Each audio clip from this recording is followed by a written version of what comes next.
Welcome to Leka Eto Speak YouTube channel. Thanks for watching. Please don't forget to subscribe. Lovers all over the world. Nǹkan oríṣiríṣi náà ni a ti ń rí bí Yinka TNT bó ṣe sọ̀rọ̀ tó fọ̀rọ̀ léde tó send fídíò sí orí platform ẹ̀ tí ó gba èèyàn dẹ̀ rí àwọn tí wọ́n congratulate ẹ̀ a dẹ̀ rí àwọn kan tí wọ́n drag ẹ̀ under comment section, àwọn kan sọ pé òótọ́ ni, àwọn kan sọ pé irọ́ ni.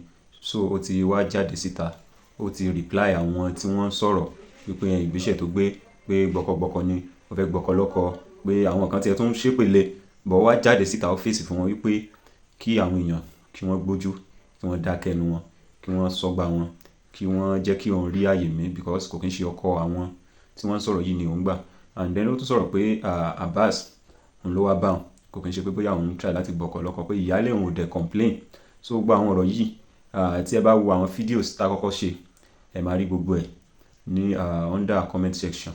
So ẹ̀yin tó yẹ bá ti come across sí fídíò yẹn lórí channel wa tẹ́lẹ̀ ẹ máa rí gbogbo àwọn comment yẹn ní under fídíò yẹn tí àwọn yẹn comment lóríṣiríṣi.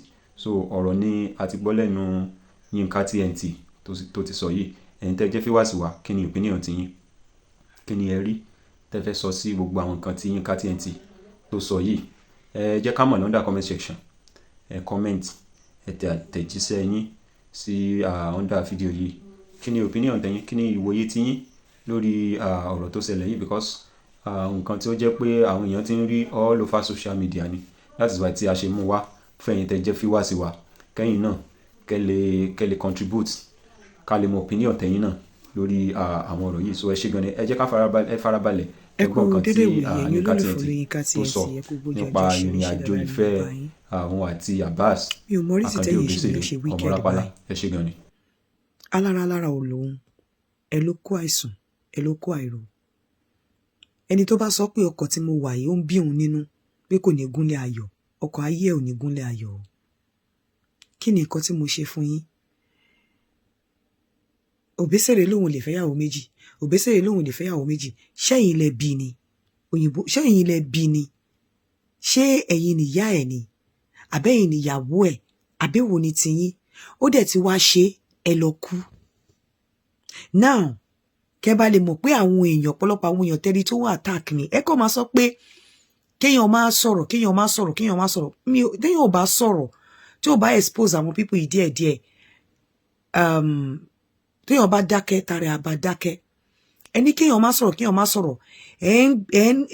Àwọn tó súnmọ́ Àkàndé, ẹ ń disturb wọn, ẹ embarrass wọn, ẹ harass wọn. Bó ẹ̀dẹ̀ ṣe ń bá wọn ló ń bá mi. Kò sí nǹkan tẹ́ lè ṣe sí. Màá play nǹkan kan fún yín sí kí gbogbo yín gbọ́. Mo ti wọ ọkọ̀ eléyìí. Ntẹ́ bá fẹ́ ṣe ni kẹ́ ṣe.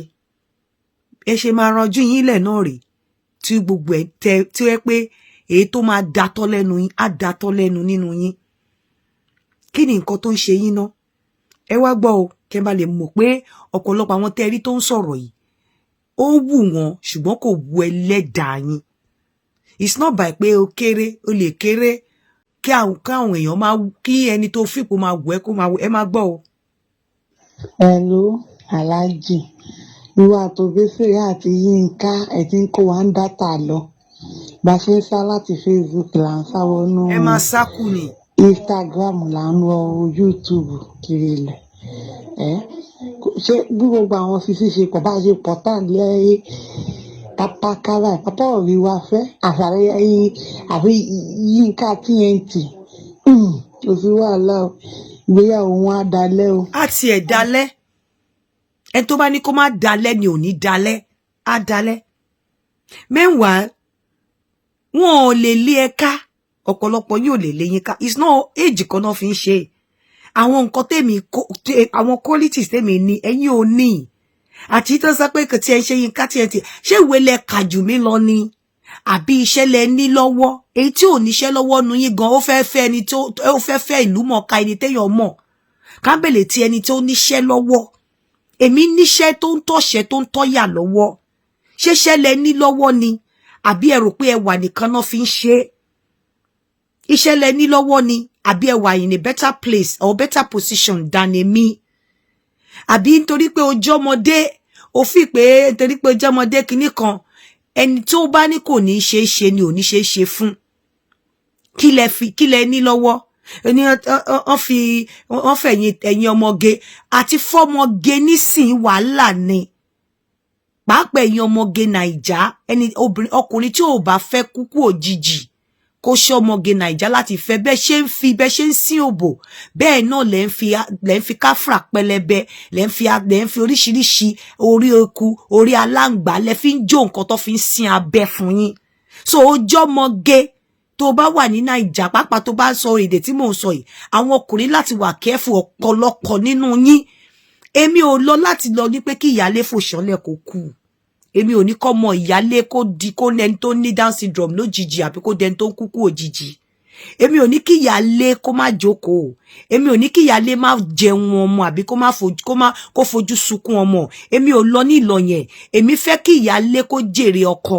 Mo fẹ́ kí ìyálé kó jèrè àwọn ọmọ ẹ̀. Mo fẹ́ kí ìyálé mi ní kí ìyálé gbẹ́rù ẹ̀ kó dìde.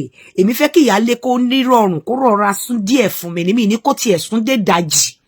Ọ̀pọ̀lọpọ̀ yín jọ́ tẹ́ bá dáná wọnú ilé ẹni tó ti níyàwó tẹ́lẹ̀ ìjọ́ náà láyé ìyàwó àtàwọn ọmọ tó bí bàjẹ́ ayé ìyálé bàjẹ́ tèmi ò rí bẹ́ẹ̀ so wọ́n lè fẹ́ yín ẹ̀yin tẹ́ ẹ̀ tí ì má rí ò ṣe é fẹ́ fún irú àwọn èjì yẹn àgbàlagbà làwa méjèèjì ẹ̀yin ìdẹ̀kọ́lẹ̀ bí ṣẹlẹ̀ yìí tẹ̀ ń ké ẹ máa ké kú ni Ọlọ́run torí ọkọ̀ yìí sẹ́ ẹ̀ ń bó bá ní kí n bọ́lẹ̀ ń bẹ̀ òun gan ò ní gúnlẹ̀ ayọ̀ ẹ tún gbọ́ nǹkan tó sọ.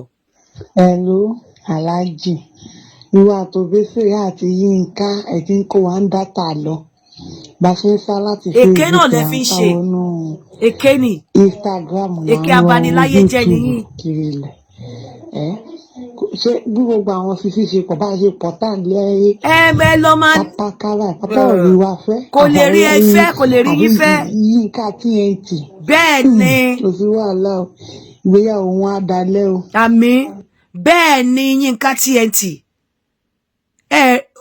orin yẹn ò ní mínì sí yín ni ẹ tún gbọ́ orin ẹ tún sì ń béèrè ṣé orin yẹn ò ní mínì sí yín àbí ẹ tí ì lọ wò wà lórí YouTube olólùfẹ́ tí ò bá ní mínì sí yín ẹ ṣí ọpọlọ orí yín ẹni ẹ ń wá Sisi pápá ò wá Sisi nítorí pé Sisi máa báyé ìyàwó wọn àbáyé ìyálé jẹ́ àbáyé pápá náà jẹ́ ẹ ṣíjú lára mi ẹ dìde kúrò nínú oorun yín àtẹ̀yin tẹ́ ń sọ pé ó tan àwọn kinní kan mo tẹ̀ rí àwọn update kan ọjọ́ wo làwọn èèyàn fẹ́ lọ́pọlọ kinní kan intelligent kinní kan ṣé ẹ lè kòyìnbó tó mi ni.